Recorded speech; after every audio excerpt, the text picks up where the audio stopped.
Hello everyone, welcome to SPPS Study Point।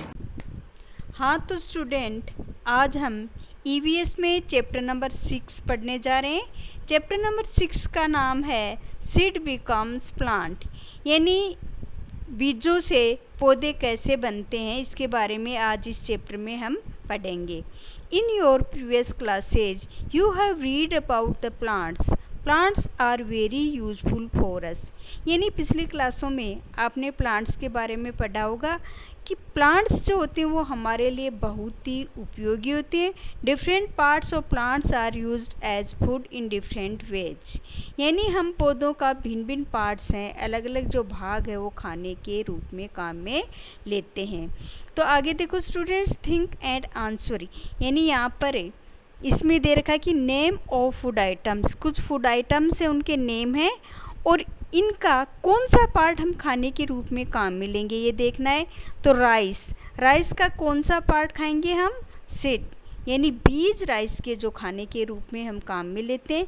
Apple fruit, carrot root, pulse millet seed, radish root, onion root, यानी इन कुछ पौधे ऐसे होते हैं जिनके सीड्स को हम खाने के काम में लेते हैं, कुछ फ्रूट्स होते हैं उनको खाते हैं और कुछ पौधे होते हैं जिनकी रूट्स होती हैं उनको हम खाने के रूप में काम में लेते हैं। अब आगे देखो, formation of A new plant, यानी नया जो प्लांट होता है उसका निर्माण, यानी वो कैसे उगता है, इसके बारे में इस चैप्टर में हम देखते हैं। मोनू क्या कहता है? गुड्डी look, many new and small plants are seen under the neem tree and in the pot of holy basil known as tulsi in Hindi plant, यानी कि मोनू कहता है कि गुड्डी देखो कि ये जो नीम का ट्री है इसके नीचे बहुत सारे छोटे छोटे प्लांट्स हैं। And in the pot of holy basil, यानी इसको होली बेसिल जो होता है इसको हिंदी में तुलसी के नाम से जाना जाता है, कि इसके अंदर उसका प्लांट भी है। गुड्डी कहती है, yes brother, there are many small plants, from where have they come, who brought these plants here, कि ये प्लांट्स हैं, यहाँ पर बहुत सारे छोटे छोटे प्लांट्स हैं, ये कहाँ से आए, यहाँ पर कौन लेकर के आए इन प्लांट्स को? मोनू कहता है, Guddi these plants grow on their own in the rainy season, कि गुड्डी ये जो प्लांट्स होते हैं ये अपने आप बारिश के मौसम में उगाते हैं। गुड्डी कहती है, brother I have uprooted one of these plants, look what is seen in it, कि वो कहती है कि देखो ये जो प्लांट्स हैं इनमें ये क्या दिखाई दे रहा है। Monu, Guddi this is a chickpea, यानी चने का जो प्लांट होता है, and we can see its roots coming out of the seeds from the downward side, यानी कि ये जो चने के जो प्लांट वगैरह होते हैं इनकी जड़ें हैं वो हम नीचे की ओर जाती हुई दिखाई देती हैं। The entire plant is formed from this root only, let us put it back in the soil, यानी इनको वापस मिट्टी में दबा देते हैं। अब देखो ये जो चने का प्लांट है इसमें इस डायग्राम में आपको बताया गया है कि काबुली जो चना होता है उसका प्लांट है उसमें कैसे जर्मिनेशन हुआ है, इसके बारे में दिखा रहा। तो नीचे की तरफ डाउनवर्ड ये ज़मीन के अंदर की ओर ये रूट्स जा रही हैं और ऊपर की तरफ ये स्टेम जा रही है। अब आगे देखो, जर्मिनेशन ऑफ ए सीड, कि बीजों में अंकुरण कैसे होता है। On the festival of Bach Baras Vat Dwadashi, Guddi's mother soaked moong, green gram, moth and chana grains in water and tied them in a cotton cloth, यानी बच बारस का जो फेस्टिवल होता है उस पर गुड्डी की मम्मी है वो ग्रीन ग्राम यानी मूंग है, मोथवीन है, चना है, इनको एक कपड़े में, कॉटन का जो कपड़ा होता है गीला करके उसमें बांध देती हैं।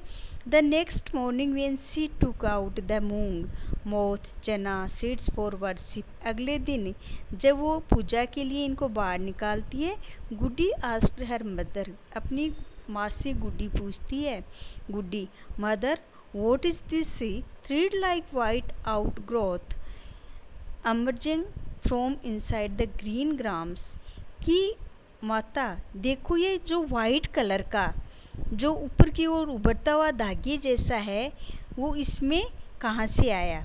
मदर कहती दिस इज इट्स रूट, ये इसकी जड़ें हैं। Afterwards the entire plant is formed from this root only, this is known as germination. इसी को तो जर्मिनेशन के नाम से जाना जाता है, यानी अंकुरण के नाम से इसी को जाना जाता है। जैसे कि आप लोगों ने भी देखा होगा कि चने वगैरह हम भिगोते हैं तो 1 या 2 दिन बाद में कपड़े में बांध देते हैं और उसको जब हम बाहर निकालते हैं तो वो ऊपर की ओर उसमें एक वाइट कलर का धागा सा दिखाई देता है, मतलब उनमें अंकुरण है वो फूट आता है। अब आगे देखो students, on the day of Navratra Sthapana you must have seen white millet known as jowar in Hindi grown in nearby temples and houses also. यानी जैसे ही हम नवरात्रा स्थापना वगैरह होती है तो आप लोगों ने मंदिर वगैरह में ज्वार है उसको उगाते हुए देखा होगा। Take a transparent container, put different types of seeds in it and cover the seeds with soil. यानी आपको भी इसमें क्या करना है कि कुछ सम सीड्स अलग अलग बीजों को लेना है और उनमें क्या ट्रांसपेरेंट होता है वो आप लोगों को स्वयं को प्रैक्टिकल में करके देखना है अपने घर पर। ये कार्य ज़रूर करोगे आप। अब आगे देखो, plants that grow without seeds. अब कुछ प्लांट्स होते हैं जो कि बिना बीजों के भी उगते हैं। वो कौन से प्लांट्स होते हैं? During rainy season you must have seen sprout on the surface of potatoes kept in your home if we bury this potato. यानी बारिश के मौसम में आपने देखा होगा कि आपके घर पर अगर आलू वगैरह रखे होते हैं तो उसमें जर्मिनेशन यानी अंकुरण फूट आता है, मतलब ग्रीन ग्रीन लीव्स सी निकलने लग जाती है ना, उसमें आप लोगों ने देखा होगा। If we bury this potato, यानी अगर हम उस पोटैटो को दफनाते हैं, दफनाने का मतलब ज़मीन के अंदर बो देते हैं उसको, in a pot containing soil a potato plant will grow from it. तो इसमें क्या होता है कि वो पोटैटो प्लांट है वो उगने लग जाता है। Similarly if you put a leaf of bryophyllum यानी पत्थर चट्टा जो होता है in a pot containing soil then a new plant will grow from that leaf. यानी क्या होता है कि पत्थर चट्टा का जो प्लांट होता है उसकी भी अगर उसको भी हम देखते हैं मिट्टी में दबा देते हैं तो उससे दूसरी लीव्स फूट करके निकल आती हैं, यानी उसके अगली लीव्स लग जाती है और वो लीव्स से ही दूसरा प्लांट तैयार हो जाता है। अब इसमें देखो आपको क्या करना है कि an effort can be made to develop the understanding of the students towards formation of the plumule and a radicle during germination, how the germinating seedling uses the food stored it favorable conditions for germination of a seed and the different time duration required for the germination of different kinds of seeds। यानी अलग अलग प्रकार के जितने भी जो seeds वगैरह होते हैं उनमें या फिर जो भी हम जैसे लीफ होती है या फिर स्टेम होती है उनको लगाते हैं तो उनमें कितना टाइम लगता है और उनके लिए उचित भोजन क्या है, कहाँ पर उनको स्टोर करके रखना चाहिए, ये हम देखेंगे। Germination from various parts of the plants. अब कौन कौन से प्लांट्स के पार्ट्स होते हैं जिनसे अंकुरण निकलता है यानी जर्मिनेशन होता है। देखो यहाँ पर कुछ प्लांट्स नेम हैं और इनका कौन सा पार्ट है जिसको हम उगाते हैं। तो पटेटो का कौन सा पार्ट उगाएंगे? स्टेम। मनी प्लांट का कौन सा पार्ट उगाएंगे? स्टेम। मिंट प्लांट का कौन सा पार्ट उगाएंगे? कौन सा उगाएंगे? रूट।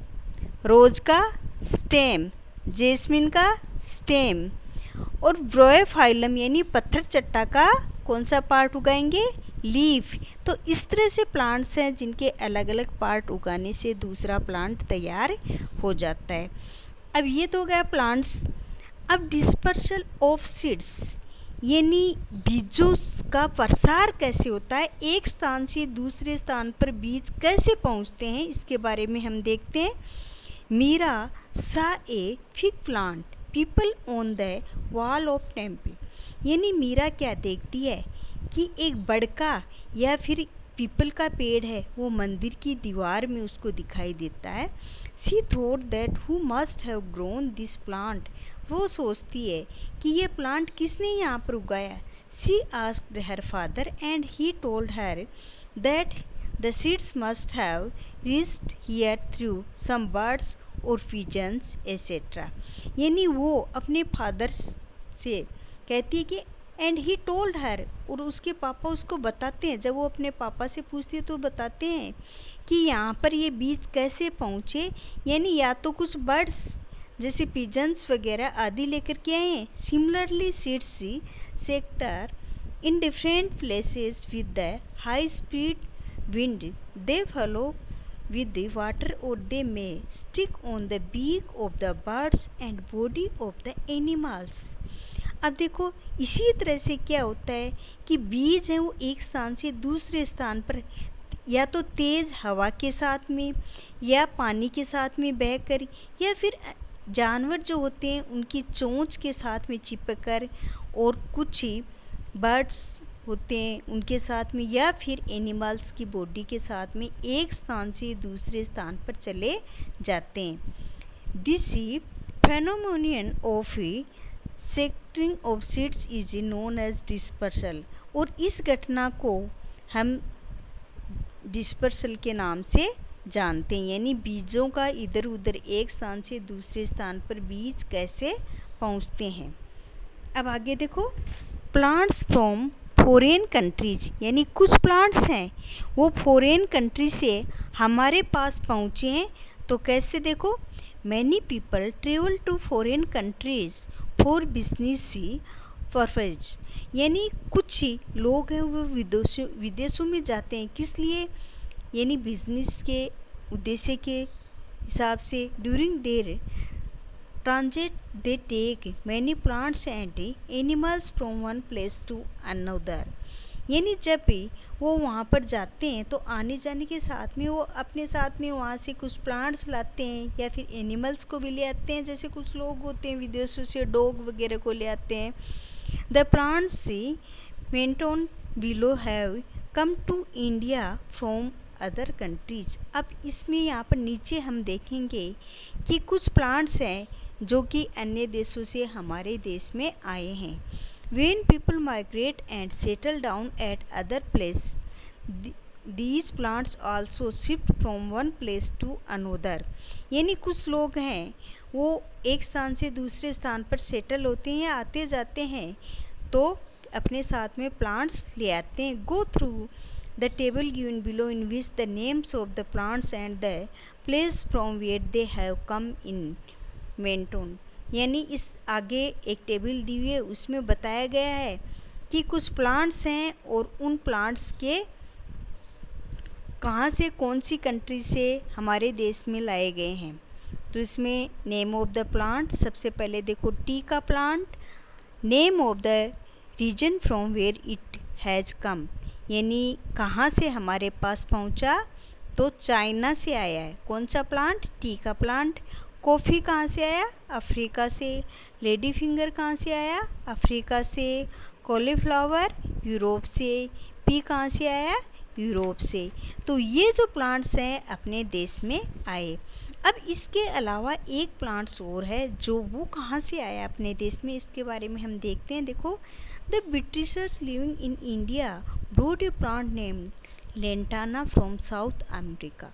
यानी लेंटाना नाम का जो प्लांट है वो हमारे देश में कहाँ से आया, साउथ अमेरिका से। And planted it in a garden in Kolkata city. और इसको कोलकाता के गार्डन में लगाया गया। A British officer brought eucalyptus from Australia and planted it in the Nilgiri hills in Tamil Nadu. और जो यूकलिप्टस का जो प्लांट है वो ऑस्ट्रेलिया से लाया गया और हमारे देश में नीलगिरी की पहाड़ियों में लगाया गया इसको।